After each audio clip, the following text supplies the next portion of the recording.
So you mean to tell me that it cost $500, but Apple didn't give me the... What up, y'all? It's your boy CKid here, and Apple done did it. Yeah, they did it. They finally gave the iPad mini the respect it deserves with a major update. But there are six things that Apple didn't tell you guys about the iPad mini that I'm gonna reveal to you guys in this video right here. And I want you guys towards the end of this video to let me know if you guys think it is worth $500 still after you hear pretty much everything that I gotta share with you guys. But before we get into all of that, I want you guys to comment down below how many likes is on this video at the time you guys are watching it. All right, so let's go ahead and start with number 6 and work our way on down to that number 1 thing, and that is the placement of the volume buttons. Now, in the past that you guys can see right here on their tablets, they've always put the volume buttons on the side. Now, currently on my 2020 iPad Pro, as well as the iPhone and other iPhones in the past, it's always been on the side. Now, on the iPad mini, they have moved those buttons now to be on the top of the iPad. I don't want to actually prejudge it just yet and say like I don't like it or anything like that, because to be honest with y'all, I haven't even used it yet, as mine is coming in pretty soon. One thing we know about Apple is they spend a lot of money on R&D, research and development. Come on, y'all, keep up. And I figured they must have the data to go ahead and back up why they actually move those buttons. It's just natural to me though to feel like to turn up and down the volume, it should be on the side versus like the top of it. But again, I ain't gonna prejudge it just yet, but I'll tell you this,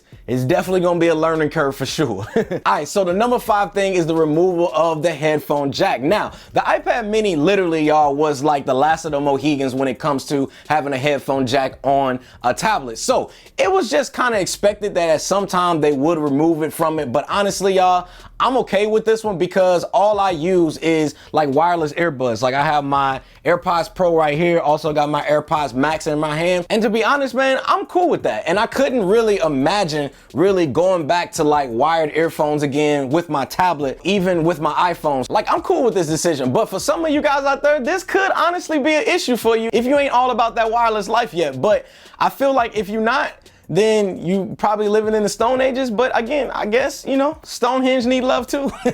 Now, this next one being number 4 is the one that I'm shocked at, but I'm shocked more on the implementation side of it, and that is the removal of the home button. So the main reason why I'm not really shocked by this one is because, I mean, it was really like the last OG device with the fingerprint sensor on the actual front of the device. So I'm really happy to actually see the physical button actually go away and really force people into updated times. Now, the reason why I said I'm more so shocked on the implementation side of it is because I feel like it would have been the best time to give us the under-display fingerprint sensor that we've been seeing from other manufacturers, where the technology actually works really well. Now, I get it. Apple likes to do their own thing and they don't really follow behind anyone, which I respect 100% from them. But I feel like, especially the times we're living in where we have to wear a mask and different things like that, I feel like an under-display fingerprint reader to access our tablets from would have been the wave. Now, I do understand they did give us the option to have the fingerprint actually built into the top of the power button like they did on the iPad Air, and you guys can use also your Apple Watch to authenticate yourself if you guys are wearing a mask as well, which I gotta say actually works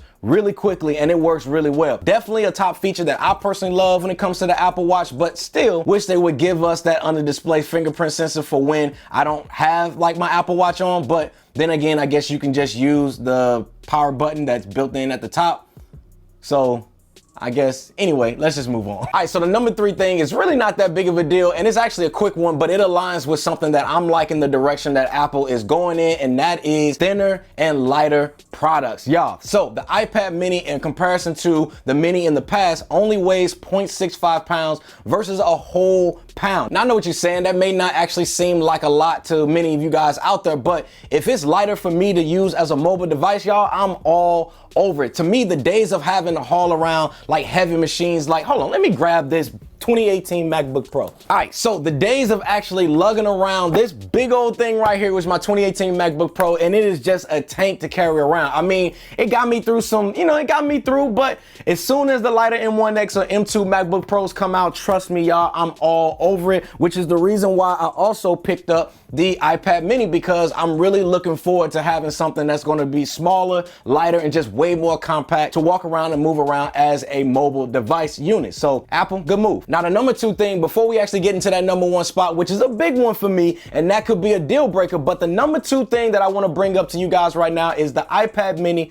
now comes with stereo speakers, which is a big deal and a boost in audio quality and performance. Now, the stereo speakers on my iPad Pro right here are just insane. Let me give y'all a listen real quick. Don't you agree? Yo, I ain't walking with no fools.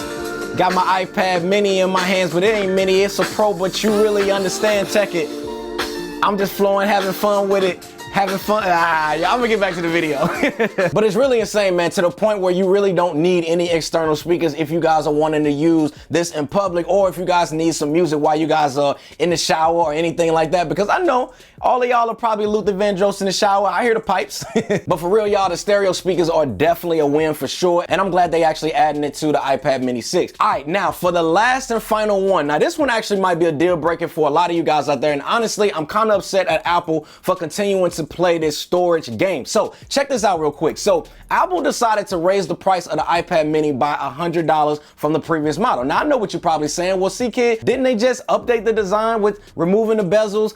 They gave us powerful updated processor on the A15 Bionic chip. And honestly, y'all, you will be absolutely right for those reasons. And I think it's worth and warranted updating the price by $100. But for Apple to still give us the same storage options as they did in the older one is literally ridiculous. Here's what I mean. So you can only buy the iPad mini 6 in 64 or 256 gigabyte storage options. Now, if you don't know why this is actually a big deal, let me go ahead and break it all the way down for you. Nothing in tech, and I mean nothing, should be 64 gigs. Reason being is because with the sizes of these 4K videos, photos, applications all running at higher levels right now, it takes a lot of space to be able to house this updated camera tech and all of these other different things. So for Apple to make 64 gigs the base is a little ridiculous, and I gotta call them out on it, man. Then they go ahead and charge you $150 to jump from 64 to 256 without an option of giving us 128 gig storage option.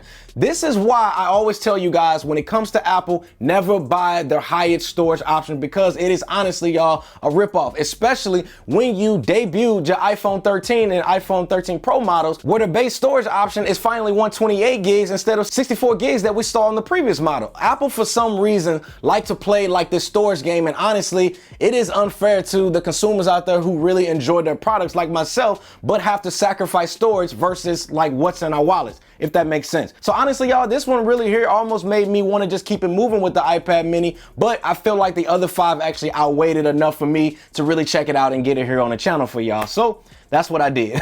But I want to know from y'all, man. Comment down below, is the storage thing with the price a deal breaker for you guys? It may be, or maybe not. Let me know. I'll see y'all in the next one. Squad. Okay, now this the iPad mini 6 flow. Apple taking chances, rolling dices, and they pass and go. Palm it in my hands, palm it in my hands, palm it in my hands. You understand? That's the magic though. A15 Bionic chip, it makes it smooth and fast. Let me take my time, I gotta slow it down to make it last. Devices like no other. I'm glad you asked. Miniature size to its big brother. Hey, welcome to the family. Give knowledge through the academy. In this video, I give my analogy, understanding through all my clarity. This is what it was, and this is what it will be. Watch entire video, like, subscribe, and join the family squad.